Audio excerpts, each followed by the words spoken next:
Welcome to the Intern Show. I'm Elias Alvarez. And I'm Max Schwitzing. The Intern Show is a podcast produced by the KAWC Student Newsroom.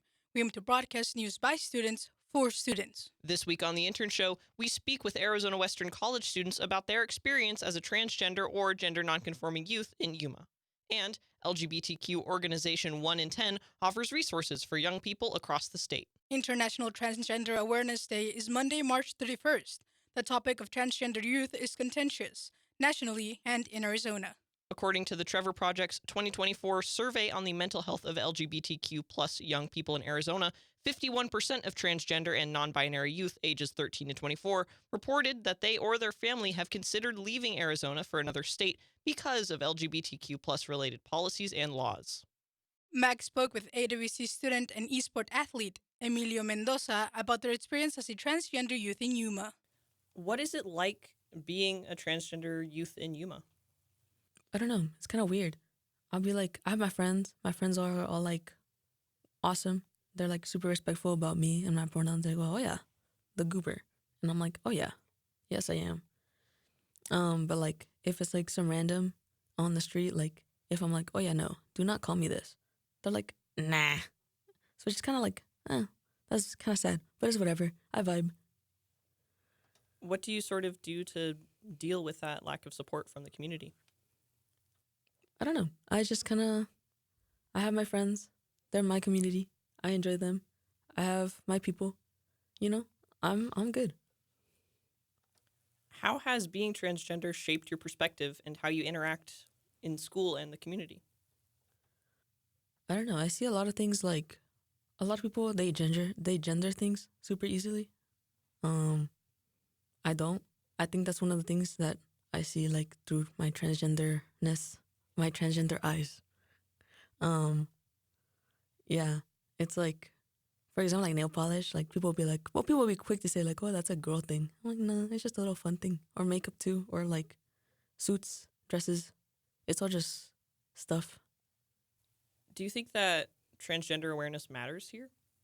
I do think it matters because, you know, everyone has their own way of living. It should all be respected. Doesn't like, you don't have to be living the same way as that person to respect the way they live.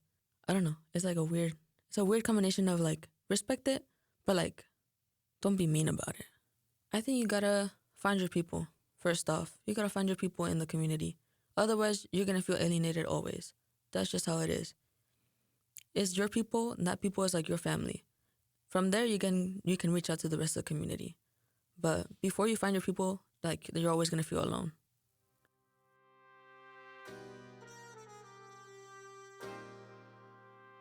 Louis Hendrickson-Strang is a member of AWC's Full Spectrum Club. He spoke about being transgender on campus. I have seen myself existing as myself in this place, and I see the effects on the community just of me existing, and it's like watching a flower blooming or water ripple, and just the confidence that me existing brings to other people. And that's so beautiful and good and important. If a lot of people worry that, like, if, you know, trans people are just out and about and existing near my child, you know, they'll corrupt them with their perverted ideas or whatever. And it's like, girly pop. Sorry, that's not radio professional at all. It's like concerned citizen who isn't doing the right thing. Your child isn't going to, like, your child is just going to grow up thinking that something's wrong with them and they don't fit and they won't know why if they don't see people like us strolling around doing our thing. If gender is so biological and set in stone, then why is it so easy to upset? Why do you care? You know?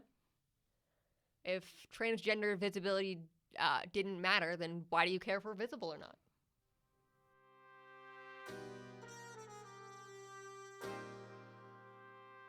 Jade Pineda, another associate of the Full Spectrum Club, says it's important to be exposed to things outside of the norm. I mean, it's hard to tell people to be open. You know, people, they shield themselves because they're afraid a lot of the time. Change, it's scary, it really is. But you can't condemn someone for, living their life as they want to. You really can't do that. You can have your opinions and you can keep them to yourself and whatnot. It's just you have to be respectful of other human beings, because we're all human at the end of the day. That's what I've always believed. We bleed the same blood is red. So it's kind of, I guess, my opinion on that. Pineda says that while their friends know their gender identity, Pineda isn't comfortable talking to their family. I guess it's a little tricky because I feel like I live in limbo in the sense that, like, I'm like out to my friends and whatnot, and to like even my partner, but family is not the same. And it's kind of hard because, they still see their daughter when they look at me, and I can see that. And it's like, I don't want, I'm not your daughter anymore, your daughter, but I have to be, because it's not okay to not be their daughter. And that can be really hard.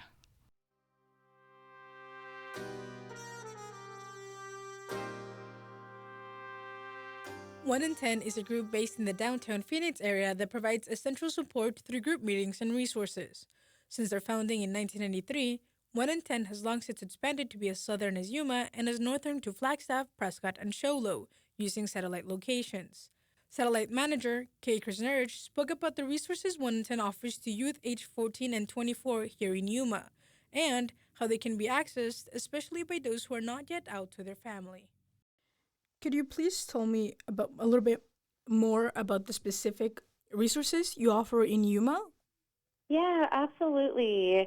So we are not a support group, but we do absolutely share different resources and what's available for folks. We do definitely lean on other community members. So there is a PFLAG chapter in Yuma, the Yuma Pride Center. So working closely with all of them to find specific resources. But if anyone did need anything, they can go to our website and submit an inquiry, and we will help them find whatever they're looking for, whether that's something around mental health, needing gender-affirming clothing, if they need help getting into a better housing situation, trying to get a job. We have a workforce and housing program.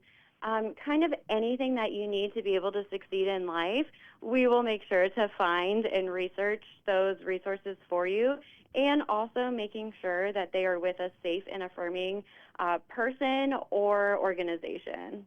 What are like the most common challenges that you often see in transgender youth in not just in like a city here like Yuma, but also in rural areas across our country? Yeah, I would, just having a safe place for folks to be authentically themselves, to use the name of their choosing, their pronouns, and just being seen and recognized and respected for that. That is definitely something we see from our data from last year. Only about roughly 60% of our young folks are out to their families. So sometimes just getting to our programs can be a barrier. So I would definitely say transportation. And if they're not out to anyone, that could be a little bit more challenging for them to physically get into our space. For youth that are not out and are not able to, as you mentioned, use these resources or get to them physically, is there any special form of help that you can provide them, or how would they be able to access your program still? Yeah, great question. They could see everything that we have going on our website. So if they did need any resources or anything, they could do the simple inquiry that I mentioned earlier. But we also do have a digital program platform. So we do use the Discord server, which is moderated by staff. So folks from not even all of Arizona, but folks from all over the country can join our Discord and build community through that. We've got hundreds of folks that utilize that each day, and we have all sorts of fun and important different resources and channels within our Discord. And like I said, it is moderated by staff, so it's not just kind of like a free-for-all, but that is an amazing way for folks who cannot physically get to a space to still have those connections. And we do special programs on Discord as well, so that way if folks can't make it in, they still get a little piece of it. We also have our Zoom programs. We have a virtual book club meeting that happens once a month, so they can do different programs like that. We have our wellness group, and they will occasionally go on Zoom and hold a virtual group as well. Anyone can find those on our website under our program calendar. You'll be able to see whether it's on Zoom or Discord or in person. And what are the resources that you notice are the ones youth use the most? Yeah, it kind of varies from site to site, but I would really say our resources would be gender-affirming clothing. That is a really big one. One thing I have failed to mention this entire time is that everything that we do at 1 in 10 is 100% free to all of our young people. So that includes any resource that we give them. Like, we will never send them or give info if it's something that they have to pay for.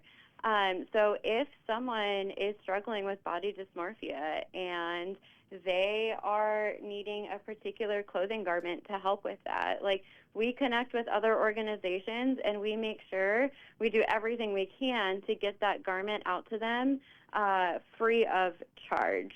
Another big perk is we always offer snacks and drinks, so that is a big hit as well. We go through a lot of snacks and drinks, and just a fun time to get together with friends.